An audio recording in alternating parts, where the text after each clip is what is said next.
아나니아와 삽비라가 사도행전의 5장에 보게 되면 헌금하기로 했어요. 왜냐하면 바나바라고 하는 사람이 집안에 문중 땅 뭐 이렇게 재산이 좀 있었는데 집과 밭을 팔아가지고서는 제자들의 발 앞에 갖다가 놨어요. 그 당시에 3,000명, 5,000명이 하루 3끼씩 먹으면서 매일 부흥회가 열리고 있었어요. 솔로몬 행각에서 모였어요. 그러니까 솥단지 걸어놓고 계속해서 식사하는데 그거 쌀 팔아 와야 되고 뭐 반찬 부식 사 와야 되는데 그 막대한 경비가 들어가는데 그것을 여유 있는 사람들이 제가 할게요 그래서 했어요. 그래서 바나바라고 하는 사람이 집과 밭을 팔아서 거기다가 성도들 부식비에다가 포함시켰어요. 그랬더니 아나니아와 삽비라고 하는 사람이 날마다 얻어먹으면서 사실 돈으로 따지면 내가 바나바보다 많지. 근데 저 친구는 내는데 나는 맨날 얻어먹기만 하니까 좀 미안하네. 밭대기 하나 팔아가지고 뭐 많은 것 가운데 이거 하나 팔아서 뭐 내가 생애 지장 있나? 이 밭 하나 드리자. 그래서 밭을 하나 팔았어요. 그때까지는 마음이 괜찮았어요.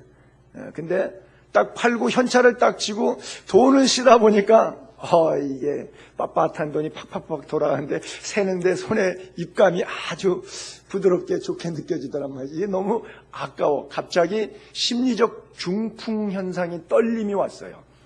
이걸 꼭 다 내야 하나? 그리고서는 일부를 부인하고 여보 이거는 조금 뒀다가 나중에 필요하면 한번 그때 더 내면 되지. 뭐 띄어먹자기보다도 이게 너무 많은 돈인 것 같은데 나중에 한번 또 내더라도 일단은 우리가 여기다 놔두자. 그러고서는 부분적으로 갖다가 냈어요. 그저 한 80% 내고 20% 감췄을까요? 그때 사도행전 5장 9절에 보니까 베드로가 이렇게 말해요. 베드로 사도였는데 그 당시에 아나니아와 삽비라에게 이렇게 말하죠. 너희가 어찌 함께 깨어 부부지간에 함께 의논했잖아요. 어찌 함께 깨어 주의 영을 시험하려 하느냐 그랬어요. 주의 영을 시험한다 그랬어요. 그러니까 그 마음이 하나님으로부터 온 마음인지 사탄이 준 마음인지 그것을 너희들이 왜 시험하느냐 그런 표현을 썼거든요.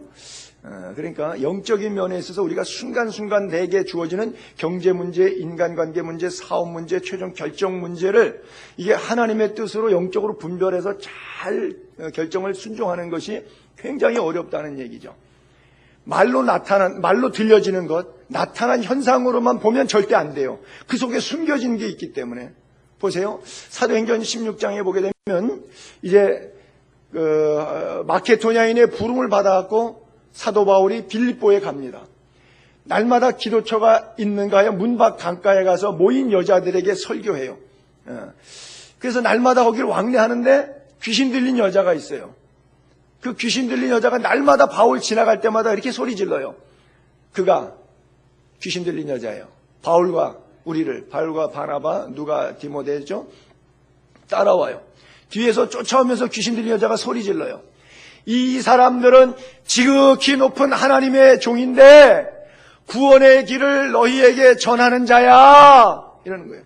계속 쫓아오면서 지극히 높은 하나님의 종인데 이 빌립보 우리 마을에 구원의 길을 우리에게 전해주려고 왔어. 계속 귀신 들린 여자가 이 두 마디 하고 다녀요. 여러분 듣기 좋은 말이에요? 듣기 나쁜 말이에요? 듣기 좋은 말이잖아요. 내가 어느 교회 부흥회 인도하러 갔는데 귀신 들린 여자가 딱 보더니 저 목사님 신령한 분이야. 지극히 높은 하나님의 종이야. 저 목사님 우리들에게 구원의 복음을 전하러 왔어. 귀신이 나한테 그런 얘기 했다고 그러면 내가 귀신도 날 좀 알아보는구만.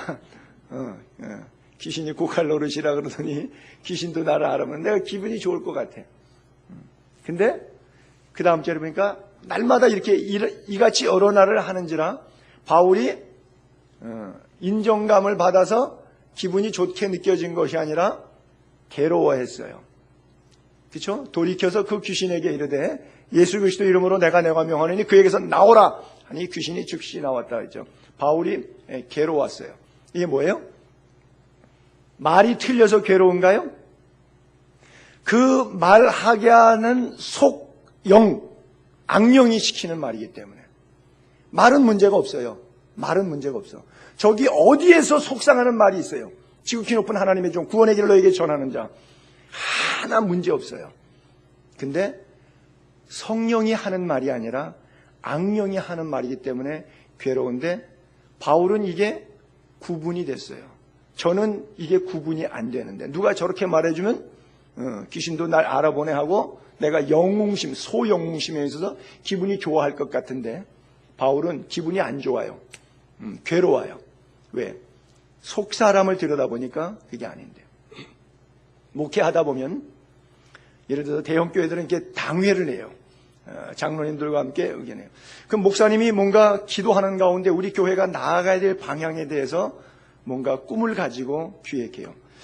그래서 재단에 엎드려 기도하는 가운데 이 아이디어를 이렇게 내놓고 싶은데, 우리 교회 재정 형편과 능력과 상황에 이걸 내놓으면 보나마나 반대에 부딪힐 것 같아서 내가 내놓기가 마음에 주저스러워서 못 내놔요. 그런데 자꾸 기도할수록 우리 교회가 이걸 해야 된다고 하는 마음의 심리적 부담감이 막 밀려와요. 그래서 장로님들한테 욕먹을 줄 알지만 이렇게 쓱 내놔봐요. 내놔봤더니 역시 아니나 다를까 퍽 깨졌어요. 그거는 우리 교회 정서에 안 맞고 경제 능력의 한계를 넘는 것이고, 우리 교인들의 어떤 그 수준의 분포상 이게 적절하지가 않은 겁니다. 목사님 이거 재고해 주십시오 그래요. 재고합시다. 그리고 덮어요. 말은 다 맞아요. 윤리적으로 도덕적으로 말은 다 맞아요. 근데 목사 마음이 힘들어요. 괴로워요. 왜? 성령께서 시키는 일이라고 하는 확신은 있는데, 저쪽에서 말은 맞는데 상황도 맞는데 뭔가 이게 안 맞는 거예요. 영이 안 통하는 거예요. 이게 힘들어해요. 이것이 이제 싸움이 심하면 뭐 갈라지기도 하고 하는 여러 가지 현상으로 나오는 것이죠. 그래서 영들을 분별해서 사역한다고 하는 것이, 영들을 분별해서 살아간다고 하는 것이 이만큼 어렵고 쉽지 않다라고 하는 거예요. 그런데 그것은 하나의 지엽적인 작은 예에 불구하고 통으로 큰 전체적으로 영들을 분별한다고 하는 것은 뭐냐면 예수의 영을 인정하냐 안 하냐를 보라고 하는 거예요. 요한일서 4장을 한번 볼게요. 사랑하는 자들아, 영을 다 믿지 말고 오직 영들이, 성령, 악령, 영들이 하나님께 속하였나 분별하라. 영들 분별. 많은 거짓 선지자가 세상에 나왔습니다. 뭐 짝퉁 목사들, 뭐 성경 해석을 제멋대로 하는 그런 사람들, 이런 거죠. 거짓 선지자가 세상에 나와서 이로써 너희가 하나님의 영을 알지니, 하나님의 영을 어떻게 아느냐? 구분의 기준. 예수 그리스도께서 하나님이지만 신이지만 인간으로 육체로 오신 것을, 즉 성육신, 인카네이션을 시인하는 영, 이건 하나님 영이에요. 하나님께 속한 영이에요. 반대로 예수의 성육신을 시인하지 아니하는 영, 구세주로 예수를 받아들이지 않는 영, 그냥 인간에 불과하다, 그냥 소크라테스나 공자나 뭐 아호메처럼 어떤 선지자로 이렇게 보는 사람들, 예수를 시인하지 아니하는 영, 하나님께 속한 것이 아니니 이것이 곧 적그리스도 영이라 오리라 한 말을 너희가 들었거니와 지금 벌써 세상에 있느니라 그랬어요. 대한민국에 이런 사람들 많이 나왔어요. 이단들. 하나님의 교회 안상홍, 그렇죠? 자기가 재림주예요. 그래서 다시 자기가 부활할 거거든요. 지금 죽었는데 다시 부활할 거예요. 그래서 기쁘다 구주 오셨네 찬송가를 기쁘다 안상홍님 오셨네 만백성 맞이라, 성탄절 25일날 세는 게 아니라 몇 월 며칠인지 기억 못하는데 안상홍이 출생 연월이 있는데 그 생일을 지어요. 생일을 지내요. 그래서 우리가 교회, 큰 교회 뭐 기쁘다 구주 오셨네 성탄 추리하는 것처럼 안상홍이 생일날 성탄 추리합니다. 기쁘다 안상홍님 오셨네 현수 막 크게 걸고요. 더러 그 교회 관심 있게 이렇게 건물들 지나갈 때 보세요. 그 절기 때마다 그런 거 붙이고 있거든요. 뭐 죽었지만 통일교회 문선명도 마찬가지고요. 전도관의 박태선도 그렇고 아직 살아있지만 그 신천지의 이만희도 마찬가지고, 예수 그리스도를 하나님의 영으로 보지 않고 자기가 예수 그리스도의 자리에 대신 들어가 있는 이런 짝퉁 예수들, 적 그리스도다, 안티 크라이스트, 그렇게 이야기하고 있죠. 에베소 교회가 오전에도 했지만 잘한 것이 계시록 2장 2절에 자칭 사도라 하되 아닌 자들을 시험해봐서 그의 거짓된 것을 내가 드러낸 거. 아주 이렇게 하잖아요. 여러분, 예수의 교회 성도님들도 바로 이런 영적인 해안, 영적 분별에 대한 지각 능력이 있기를 바랍니다. 자칭 사도라 하되, 자칭 사도라 하되, 아닌 사람들을 어떻게 시험했냐? 말씀의 잣대로 검증해 보는 거예요.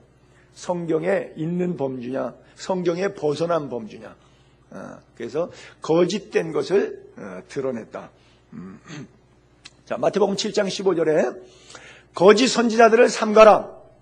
양의 옷을 입었지만 그 속에는 노략질하는 이리 상태로 나오고요. 또 마태복음 24장 24절에는 거짓 그리스도, 거짓 선지자들 일어나가지고 큰 표적도 일으키고요. 기사를 보여줘요. 그래서 할 수 있으면 여러분들까지도, 택하신 자들도 미혹하리라. 나는 한국 교회 강단들을 바라보면서 엉뚱한 애들을, 가짜 거짓 선지자들을 강대상에 세우는 목사들을 바라보면서 참 답답한 것이 그런 거예요. 성도들이야 신학적 지식이 짧다 보니까 뭐 나타난 현상만 보다 보니까 안 보이는 성경의 깊이 있는 메시지에 대해서 아직 경험이 없고 배움이 없으니까 넘어질 수는 있지만, 그냥 큰 표적을 나타내고 막 기사를 보이면 야, 이거 뭐 성령의 능력인가 하고 오해할 수도 있겠지만, 그래도 적어도 평생 이거 하나로 먹고 사는 사람 아니에요. 그렇잖아요.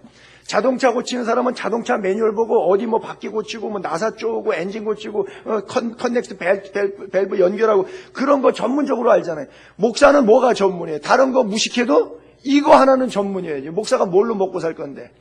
의학으로, 상식으로 뭘로 먹고, 이거 하나로 먹고 살아야 될 거 아니에요. 이거 하나는 전공이어야 되는데, 이 안에서 검증되지 않는 엉뚱한 소리 해야 되는데, 그거를 강단에 세우는 거예요. 왜? 표적과 기사를 보여주니까 거기에 혼박 속아서. 그러니까 택하신 자들도 미혹하리라. 평신도들, 중직자들, 심지어 목회자까지도 택하신 자들. 여러분, 이 택이라고 하는, 선택이라고 하는 주권은요, 엄청난 단어입니다. 예수님께서 한번 잔치를 베푸실 때 청했어요. 다 안 와요. 그러면서 뭐라고 말씀하시죠?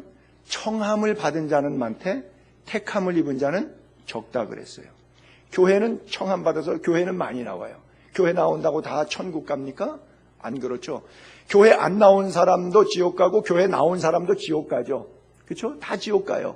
근데 교회 나온 사람 가운데, 청함을 받은 사람 가운데 여기서 말씀으로 필터링 되는 사람들이 있어요. 교인은 다 죄인이 오지만, 다 깔때기에 불순물들이 오지만 그 깔때기 여과기를 통과해가지고 그 안에서 깎이고 필터링 되고 깨끗하게 청소돼서 쫙 빠져나갈 때는 순수한 물질만 빠져나가죠. 그래서 뭐 알곡이라 그러죠. 쭉정이는 없어요. 그 알곡만, 순수물만 빠져나가는, 이걸 천국 갈 때는 의인이 천국 가는 거고, 교회는 죄인이 오는 거예요. 그러니까 교회는 죄인 추성이기 때문에 교회에서 전부 지옥 갈 사람들밖에 없어요. 그런데 여기서 지옥 갈 사람들이 필터링 되는 거예요. 필터링 되는 거예요. 말씀으로 필터링 되는 거예요. 그래서 순수한, 부유물 다 빠지고 순수한 물질 되는 거거든요. 이걸 택한 사람이라 그러는 거예요. 청함 받은 사람과 택함 받은 사람은 다르거든요. 근데 그 택하신 사람들까지도 미혹시키는 거예요. 왜? 표적과 기사가 있으니까. 표적과 기사 보고 놀라지 않을 사람들이 없겠죠. 그래서 갈라디아서 1장 8절에 이단이 하도 많으니까, 거짓 선지자들도 교회 안에 많으니까 이렇게 말하는 거예요. 그러나 우리가 혹 하늘로부터 온 천사라도, 우리가 너희에게 전한 복음 외에 다른 복음을 전하면 저주를 받을지어다. 짝퉁 복음, 가짜 복음, 이거는 영적으로 우리가 분별해 내야 된다라고 하는 거예요. 성령과 악령도 우리가 분별하는 것이 필요합니다.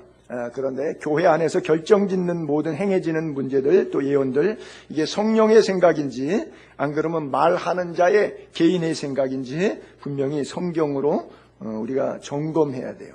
그래서 영적인 제재를 서로 받는 거예요. 제가 설교한 내용도 여러분들이 읽은 성경 안에서 제재를 받아야 되고, 여러분들이 하고 있는 모든 예언의 사역들이라고 하는 것도 성경 안에서 제가 제재를 가해야 되는 거예요. 그래서 서로 이게 필터링이 돼야 되는 거예요. 누구 한 사람만 옳다고 이렇게 쭉 밀고 나가는 게 아니고, 예를 들어서 은사장을 활용할 때 이제 앞으로 보겠지만 고린도서 14장에 29절에 보게 되면 예언하는 사람들은 예언하는 자는 예언을 해요. 둘, 셋 이렇게 말해요. 그리고 그 밖에 다른 사람들은 뭘 했냐면 그것을 분별하는 거예요. 이게 뭐예요? 필터링하는 거예요. 성경의 잣대로 점검해야 되는 거예요. 그래서 은사가 내가 예언이라고 뭐 하나님께 받았다고 막 이렇게 떠들어댔는데 그것이 제지를 그렇지 않다는 것에 대한 이야기를 듣고 제지를 당할 때 순종이 되면 그건 참 은사예요. 근데 순종이 안 되고 뭐 네가 얼마나 더 잘한다고 내가 너보다는 안 되고 영적으로 반발해서 탁 튀잖아요. 이건 100% 가짜예요. 튀면 가짜예요. 수용이 되면 이게 진짜예요. 왜냐하면 인간은 연약하기 때문에 365일 24시간 내내 동일한 은사의 역사와 작용이 일어나지 않습니다. 부분적으로 그치고 수답되기도 하고 하나님에 의해서 주었다가 거둬갔다가 하고 있기 때문에 이것이 항상 서로의 컨트롤이 되고 열려야 되는데 통제가 된다는 것이 바로 말씀 안에서 통제가 돼야 되는 거예요. 그래서 컨트롤 타워가 바로 이 성경이 컨트롤 타워가 돼야 된다고 하는 거예요. 우리가 뭐 심리학이라든지 뭐 최면술, 정신분석학, 뭐 점성술 이런 것 가지고도 예언할 수 있어요. 미래를 예견할 수 있습니다. 그래서 그런 것들은 옳은 것은 아니죠. 그래서 신앙 서적도 좋은 것, 건강한 서적들을 성경을 먼저 많이 보시고 그 다음에 좋은 책들도 많이 나오는데 주로 뭐 생명의 말씀사, 또 뭐 엠마오, 두란노서원 이런 데서 나오는 것들은 전부 다 건강한 서적들이죠. 저도 최근에 몇 달 전에 이거를 사가지고 다 못 읽고 지금 챕터 몇 개만 읽고 이제 못 읽었는데 어저께 우리 김정희 성도님이 저한테 연락이 왔어요. 본인이 이 책을 읽었는데 이게 맞는 책입니까? 그래 내용이 예수에게 한 생애거든요. 그래서 제가 좋은 책 잘 읽으셨습니다. 잘 맞는 책입니다. 제가 답을 보내드렸거든요.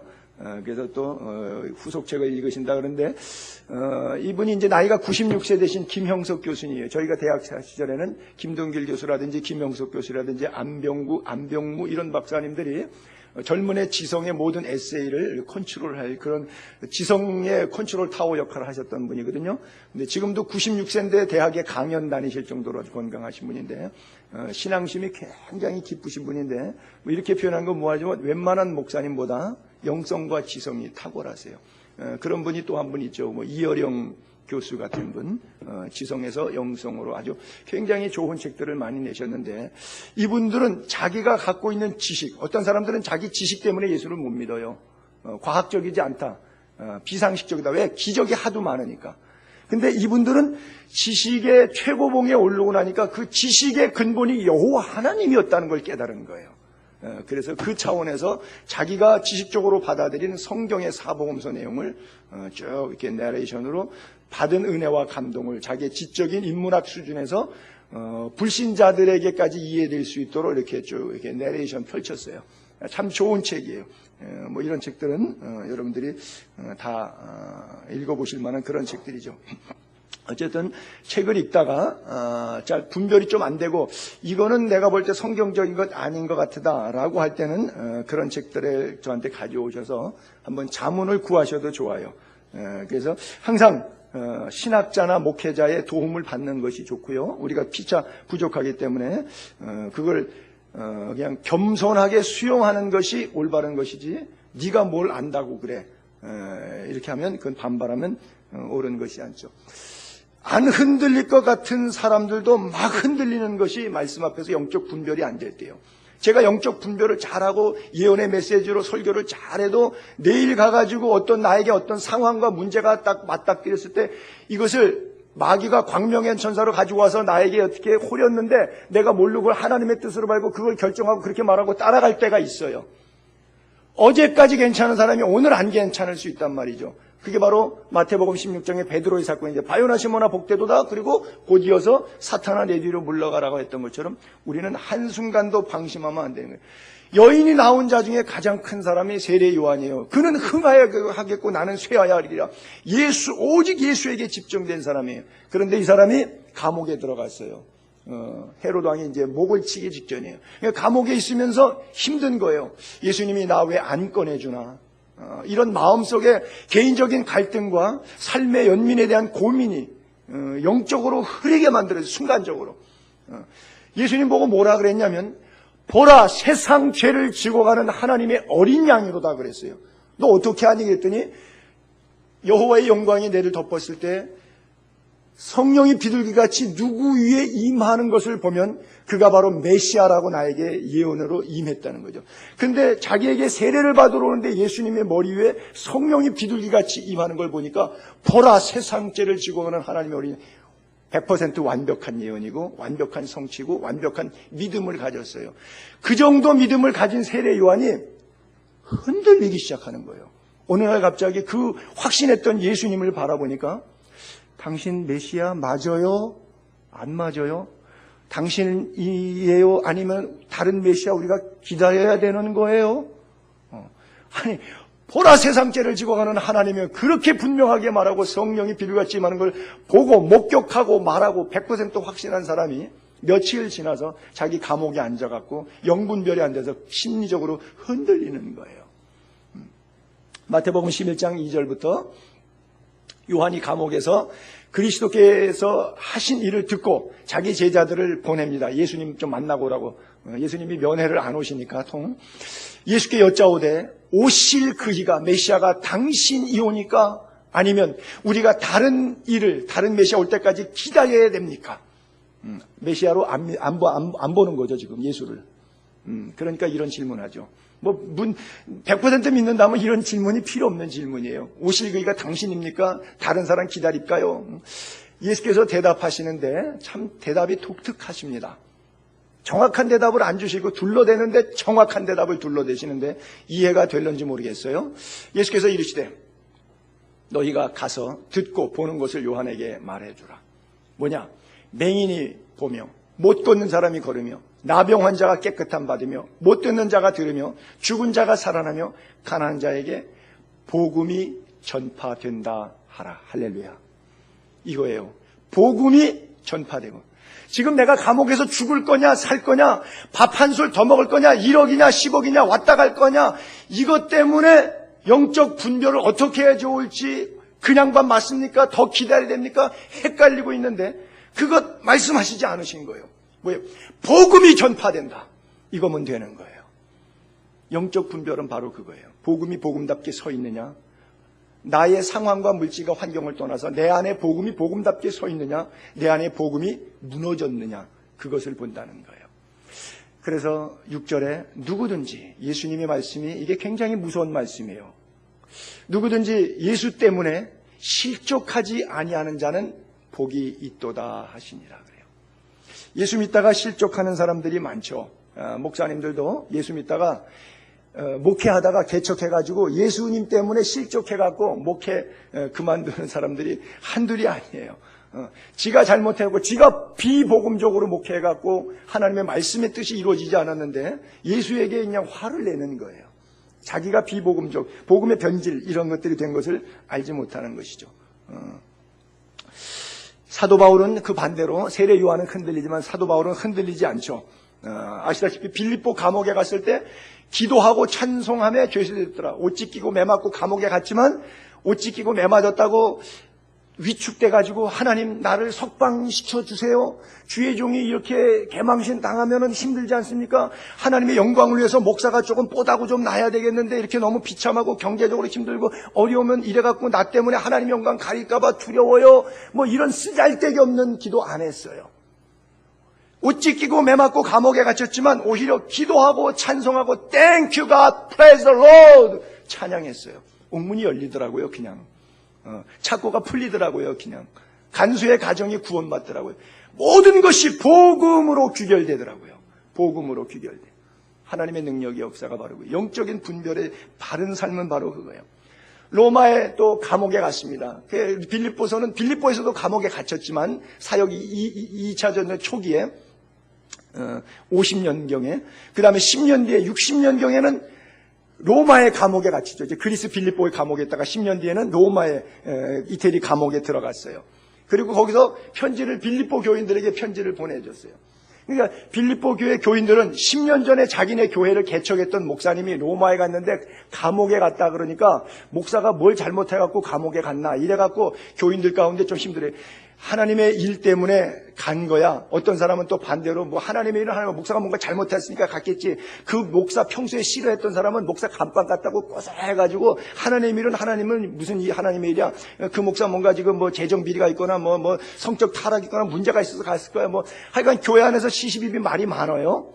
그런데 바울은 이렇게 말하고 있어요. 로마의 감옥에서 빌립보 교회 교인들에게, 형제들아, 내가 당한 일, 감옥 간 거, 내가 당한 일이 도리어 복음 전파의 진전이 됐다. 결국 복음 전파요. 아까 예수님이 세례 요한에게 했던 말 똑같아요. 복음 전파의 진전이 됐다. 깜빵 같지만 복음은 오히려 더 확장됐다. 너희가 알기를 원한다. 이러므로 나의 매임이, 이게 이제 감옥에 투옥된 거예요. 나의 매임이, 나의 당한 일, 나의 매임겠죠. 그리스도 안에서 온 시위대 안과, 감옥에 있으니까 감옥의 교도관들을 위해서 시위대니까 전체 군 고위층들이죠. 시위대 안과 그 밖에 모든 사람에게, 그 주변 권속들에게 복음이 들어갔어요. 전도가 된 거예요. 왜? 감옥에 앉아갖고 전도한 거예요. 감옥에 앉아 전도한 거예요. 그러니까 옥지기, 교도관, 뭐 소장, 교도소장, 그리고 주변 권속들 막 예수를 막 믿기 시작하는 거예요. 형제 중 다수가 나의 매임으로 말미암아 주 안에서 신뢰함으로 겁없이 하나님의 말씀을 더욱 담대히 전하게 되었느라. 아니, 바울 같은 목사님이 감옥에서도 그런데 우리 같은 거는 열 목숨 죽어도 아깝지 않다 이러고 바울 때문에 더 고무가 되고 더 열정이 끌어올려서 겁없이 하나님의 말씀을 더욱 담대히 증거해요. 즉 나의 당한 일, 나의 매임이 나의 매임으로 말미암아. 다른 사람들이 생각할 때 그것은 불합리한 일이에요. 왜 목회자에게 감옥 가서 저런 일이 있는가 하는 불합리한 일이라고 생각했던 그 부분이 결국은 불합리하지 않다는, 하나님 앞에서는 상당히 합리적이고 하나님의 말씀, 복음은 전파되고 하나님의 말씀은 담대히 전파가 되더라고 하는 거예요. 그것도 모든 사람에게 복음의 확장이 되더라고 하는 것이죠.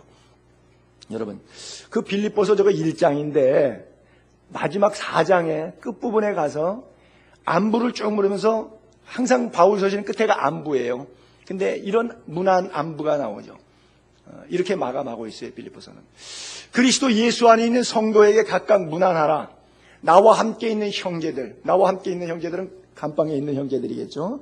너희에게 문안한다. 감방에서 밖에 있는 사람들에게 이제 편지 보낼 때 내 안부도 좀 전해주세요라고 쓴 거예요. 그래서 instead of, 대신 이제 문안도 해주는 거예요. 그런데 몇 사람 가운데 또 이런 사람도 있네. 22절 명단에 모든 성도들이 너희에게 문안하되, 그러니까 로마에 있는 모든 성도들이, 감옥 안팎에 있는 모든 지체들이 빌립보 교회 교인들에게 문안을 해주는 거예요. Say hello. 스페셜리스트, 특히 가이사의 집 사람들 중에서도 몇 명이 있다. 여러분, 로마는 박해의 중심이고요, 가이사는 박해의 주인공입니다. 근데 그 가이사 집안의 권속들 가운데 뭐 조카, 형제, 이모, 뭐 사촌, 그 친인척 가운데 예수를 믿는 사람이 있어요. 예수 믿으면 잡아 죽이는 원흉 황제 가이사 집안에도 예수 믿는 사람이 있어요. 어떻게? How to? 어떻게 그런 일이 있을 수가 있죠? 사람들은 감옥에 갔다고, 바울 그거 잘 됐다고, 잘난 척하더니 아주 고소하다고, 뭔가 죄가 있으니까 그렇겠지라고 혹독하게 비난을 쏘붙는데, 그 비난하는 사람들에 대한 비난은 아랑곳하지 않고, 왜? 나타난 현상만 보고 영적인 분별을 하는 거니까. 그러나 바울이 영적인 분별하는 것은 내가 어렵고 힘들고 망하고 감옥 가고 뭐 이게 건강을 잃어버리고 이게 문제가 아니라는 것이죠. 하나님의 복음이 증거되는데, 심지어 이 깜방에서 복음이 증거되기 시작해도 파장의 법칙처럼 흘러가는데 가이사 집 사람들까지도 예수 믿는 사람 생겼으니 이 어찌 하나님의 은혜가 아닌가, 이 어찌 하나님의 섭리가 아닌가 라고 고백하고 있는 거예요. 여러분, 예수 믿는 것은 이런 거예요. 기도했더니 건강 주시고, 기도했더니 장사 잘 되게 해주시고, 기도했더니 아들 좋은 대학 가게 해주시고, 그게 나쁘다는 건 아닙니다. 그렇게 되는 것은 하나님의 뜻이에요. 그러나 그것이 우리의 최종 마지막 종착역, 목표, 목적지는 아니라고 하는 거예요. 흥하던 망하던 그것은 하나님의 손에 올려드리고 마지막까지 내 생명, 내 입술의 고백, 나의 삶의 열매들을 통해서 복음이 증거될 수 있다면 그것은 영적으로 분별된 삶을 살아가는 인생이라고 하는 거예요. 영분별은 그것을 위해서 필요한 것이지, 어디 가서 무엇을 먹을 것이냐, 이 장사할 것이냐, 저 장사할 것이냐 가지고 점치듯이 하는 것이 영적인 분별이 아니라고 하는 거예요. 바울의 이렇게 영적 분별이 독특한 힘, 어디서 올 수 있었는가 하면 단순해요. 인생의 늘 관심, 초점이 나에게, 사람에게, 물질에게, 상황에게 있지 않고요, 하나님에게만 있었기 때문에 그래요. 그게 정답이에요. 늘 예수의 십자가, 그 십자가의 고난의 주님의 피 묻은 손길이 자기의 가슴을 만져주시는 걸 보면서 자기가 던지는 돌에 스데반이 맞아 죽으면서도 자기를 위해서 복을, 주여 저들이 죄를 용서하소서, 저들이 하는 짓을 알지 못합니다라고 절규하면서 하나님의 품에 안겼던 그 사도 바울의 최후의 장렬한 복음의 전사 앞에서 잔잔한 감동으로 자기의 가슴 속에 밀려 들어오는 그 에너지, 복음 때문에 내가 남은 생애를 살아야 되겠다고 하는 거룩한 헌신이 자기의 인생의 초점을 자기에게, 사람에게, 상황에게, 물질에게 맞추지 않고 오직 십자가의 주님 예수 그리스도 하나님의 영광에만 맞출 수 있었기 때문에 엔조이, 여러분 고난과 슬픔을 엔조이 하실 수 있는 분이 계십니까? 빌립보서 1장에 바로 그 사건에 대한 어떤 사람들의 양측 사람들, 바울을 좋아했던 사람과 싫어했던 사람들의 양면의 모습을 보시죠. 어떤 이들은 투기와 분쟁으로 합니다. 어떤 이들은 착한 뜻으로 그리스도를 전파합니다. 이들은 한쪽 사람이죠. 내가 복음을 변증하기 위하여 세움을 받으신 줄 믿고 사랑으로 하십니다. 바울 편이 되겠죠. 반대로 바울을 미워하는 사람, 그들은 나의 매임에 괴로움을 더할 줄 생각해서 순수하지 못하게 다툼으로 그리스도를 전파합니다. 어떤 식으로 하든 상관없어요. 18절, 그러면 무엇이냐? 거칠애로 하나, 참으로 하나, 무슨 방도로 하든지 전파되는 그리스도니, 전파되는 것은 그리스도니 이로써 나는 기뻐하고 또한 기뻐하리라. 이것이 너희의 간구와 예수 그리스도의 성령의 도우심, 나를 구원에 이르게 할 줄 아는 거라. 나의 간절한 기대와 소망을 따라 아무 일에든지 부끄러워하지 아니하고 지금도 전과 같이 온전히 담대하여 살든지 죽든지 내 몸에서 그리스도가 존귀하게 되게 하려 하나니, 이는 내가 사는 것이 그리스도다. 그렇기 때문에 죽는 것도 유익함이니라. 저 유익이란 단어 늘 제가 강조했고 어디서 많이 봤던 단어죠. 우리가 은사론을 공부하면서 키워드로 가장 중요한 시프트 전환의 엔터키로 유익함인 단어 강조하고 있죠. 그래요. 영들 분별의 은사, 우리에게 주시는 신령한 모든 은사들은 바로 유익인데 뭐까지, 어떤 것도 유익하냐? 죽는 것도 유익하대요. 이건 믿음의 최고봉에 올라 있는 것이죠. 그렇죠? 물질 몇 개, 돈 몇 푼이 문제가 아니잖아. 왜? 생명이면 거기서 끝나는 건데, 그렇죠? 죽는 것도 유익하게 은사를 결론 맺어 나가요. 얼마나 멋있습니까? 내 교회만 부흥돼야 되고 개교회주의로 이 집사보다는 저 집사보다는 이 집사가 더 잘 살아야 되고 더 잘 복받아야 되고, 이런 그 인간적인 싸움, 이런 것들로 누가 더 영적이냐 아니냐를 카운트하는 것이 아니라, 어떤 사람 그들은 이들은 그러고 서로 괴로움으로 뭐 순수하지 못하게 하지만 그래도 상관없다는 것이죠. 기뻐하고 기뻐하시다. 나는 엔조이 한다는 거예요. 복음만 증거될 수 있다고 하면 기뻐한다. 여러분 솔직히 목사가 목회하면서 내 교회가 잘 부흥되는 게 좋지, 옆에 교회는 부흥이 되는데 내 교회는 자꾸 쪼그라들고 교인들 싸워서 갈라져 나가고 그러면 막 속상할 거 아니에요. 그런데도 저 교회가 계속 부흥되면 사람이 예수 믿는 사람이 더 많아지고 참 기쁘다, 행복하다, 그리고 엔조이 할 수 있는 사람이 있어요. 하나님의 사람인 거예요. 사도 바울이 바로 그 마음인 거예요. 자기를 비난하던, 자기를 좋아서 열심을 내주던, 교회 공동체 나를 힘들게 하려고 헛소리로 짠지를 걷는 사람이던, 나의 목회를 어떻게 하든지 목사님이 목회를 재밌게 잘 하시도록 나를 편안하게 기쁘게 해줘, 어떤 식으로 나에게 접근해서 나를 가까이 하던 상관없이 그것과 무관하게 모두에게 복음의 전사가 되도록 키워나갈 수 있다면 그 목사는 훌륭한 목사가 되겠죠. 그것이 바로 엔조이하는 거예요. 목회를 바로 엔조이하는 거예요. 늘 말씀이 깨어 있어야, 주님께 집중되어 있어야지, 그렇지 않으면 우리는 순간순간 자꾸 넘어지는 거예요. 마태복음 11장 11절 12절에 바로 세례 요한이 넘어진 이유가 바로 그런 거잖아요. 아까 말씀드렸지만 내가 진실로 진실로 너에게 말하노니, 예수님 말씀이에요. 여자가 낳은 자 중에 세례 요한보다 큰 이가 일어남이 없다. 그러나 천국에서는 극히 작은 자라도 그보다 크니라. 제가 해석 못하는 성경 구절 가운데 대표적인 거 이런 구절입니다. 여인이 낳은 자 중에 세례 요한보다 더 큰 이가 없어요. 그러면 천국에서도 가장 큰 자예요. 근데 우리가 천국 갔을 때 우리보다 세례 요한은 더 작은 위치에 있어요. 이해하시겠습니까? 굉장히 난해하죠. 그래서 세례 요한 때부터 지금까지 천국은 침노를 당하나니 빼앗는 자가 천국을 소유한다는 거예요. 천국이 거저 얻어지는 것이 아니라 침노를 당한다는 표현을 쓰고 있어요. 굉장히 역설적인 진리예요. 그렇기 때문에 시험 들지 않게 깨어 기도하는 삶, 깨어서 영적으로 분별하는 삶이 얼마나 중요한지. 영적인 분별이 안 되니까 세례 요한이 막 흔들리는 거예요. 그러니까 그 흔들리는 남아에는 차라리 아무리 여인이 나온 자 중에 크고 흥하고 자기는 망해도 좋다고 했던 그런 세례 요한도 흔들린다면 그 흔들림이 천국에서는 아주 지극히 작은 자가 되는 것이고, 안 흔들리고 끝까지 갈 수 있다면, 끝까지 천국을 침노를 할 수 있는 영혼이 있다면, 시험 들지 않고 갈 영혼이 있다면 그 사람은 세례 요한보다 더 큰 사람이라고 예수님이 설교하고 있어요. 이 엄청난 역설적인 진리가 쉽게 이해되지 않겠습니다. 한 얘기만 하고 말씀 정리할게요.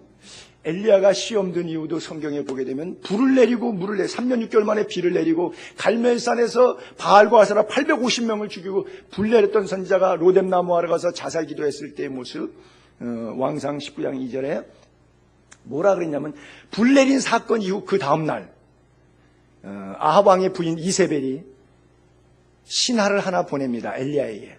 뭐라고 말하냐? 내가 내일 이맘때는 반드시 너의 생명을, 저 사람들, 어저께 네가 죽인 850명의 바알과 아세라 제사장들 중 한 사람의 생명과 같이 하리라. 850명처럼 너도 죽여버리겠다는 거예요. 네가 어제 죽였지? 내일은 내가 너를 죽일 거야. 그렇게 하지 않으면 신들이 내게 벌 위에 벌을 내림이 마땅하니라. 아주 맹세까지 하면서 저주를 퍼붓어요. 여러분, 자, 잠깐만 상식적으로 생각합시다. 여러분이 기도하니까 비가 안 오고 또 비가 왔어요. 어저께 850대1 전투에서 도랑에 12바구니를 물을 부었는데도, 축축이 젖었는데도 하늘에서 불이 내려서 땅까지 새카맣게 타서 드라이, 건조시킬 정도로 제단에 불의 역사가 일어났어요. 그래서 우상을 싹 잡아서 850명 다 죽여서 전쟁 영적 승리에 승리했어요, 우리가. 그런데 이세벨이 지금 저 한 말을 여러분이 들었어요. 그럼 여러분 실망이 되고 좌절이 되고 낭망이 될까요? 무슨 소리 하는 거야? 내가 불의 사자고 물의 사자인데, 어제 못 봤어? 하나님이 나와 함께 하시는데.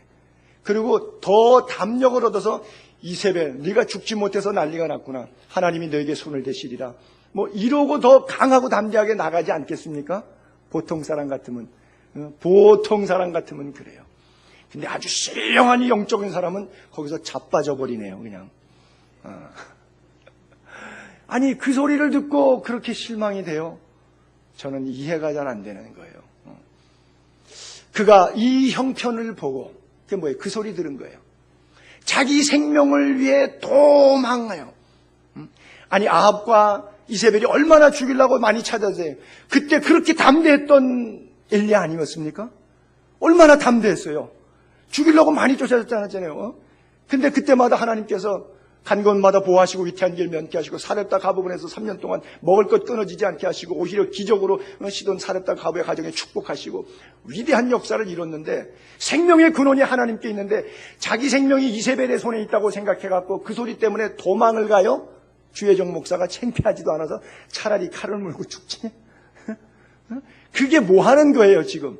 엘리야 불의 사자가 한 여인의 이세벨의 입에서 찌찌찌찌찌 하는 소리 가지고 놀래갖고 나죽게 생겼다고 도망가면서 부엘세바에 이르러 자기 사후관을 그곳에 머물게 하고 4절 넘기세요. 자기 자신은 광야로 들어가 하룻길쯤 가서 한 로뎀나무 아래 앉아서 자기가 죽기를 원하여 이르되 여호와여 넉넉하오니 이제 내 생명을 거두시옵소서. 나는 내 조상들보다 낫지 못합니다. 그리고 자살 기도하잖아요. 로뎀나무 이제 뭐 봐서 하나님이 허락하시면 내년에 우리 교인들 한번 성지순례 이스라엘 한번 가보기를 원하는데요. 로뎀나무라는 게 넝쿨나무인데 그저 사람 키 정도밖에 안 되는 그 나무예요.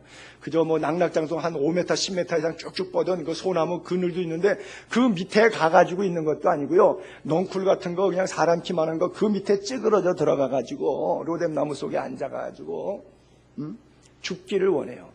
내 생명을 거두어 달라고. 왜 맛이 이렇게 살짝 가는 것이죠? 순간적인 영적 분별이 안 되니까 시험이 드는 거예요. 여러분, 저렇게 위대한 하나님의 사람도 넘어져요. 우리가 안 넘어질 거라고 생각한 사람은 이미 넘어진 사람이에요. 예전에 넘어진 사람이에요. 이렇게 우리가 연약한 존재예요. 그러니까 늘 회개해야 되고 늘 말씀 붙잡고 늘 몸부림치며 살아야 되는 거예요. 결론에 맺습니다. 영적 분별의 은사는 어떻게 할 것이냐. 하나님의 영인지 성령인지 악령인지 사탄의 영인지를 구분하는데 뭘로 구분하면 되냐. 쉽게 열매를 보세요. 손영삼 목사가 설교하는 내용을 물론 뭐 듣지 말라고 말하기는 좀 그렇지만 그 내용을 분석하는 것보다도 손영삼 목사의 삶을 그냥 보세요. 진짜인지 가짜인지 나오게 돼 있어요. 여러분의 직분과 여러분들의 위치에서 살아가는 삶의 구조에서 그 이름 뒤에 붙은 직명으로 여러분들을 평가하지 마시고 여러분 이름 그 자체 속에 담겨진 하나님의 영으로 오늘 어떻게 이 땅을 살고 있는지로 평가하세요. 속을 필요도 없고 속을 수도 없어요. 열매로 그들을 알리라 그랬어요. 여러분들의 삶에 예수 냄새 납니까? 안 납니까? 예수의 열매가 있습니까? 없습니까? 예수 잘 믿어보고 싶지 않습니까?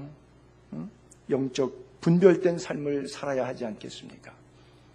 분별된 삶을 살아서 하나님을 기쁘시게 하는 주께로부터 받은 은사를 불릴 때 잘 활용하는 저와 여러분 모두 될 수 있기를 주의 이름으로 축복합니다.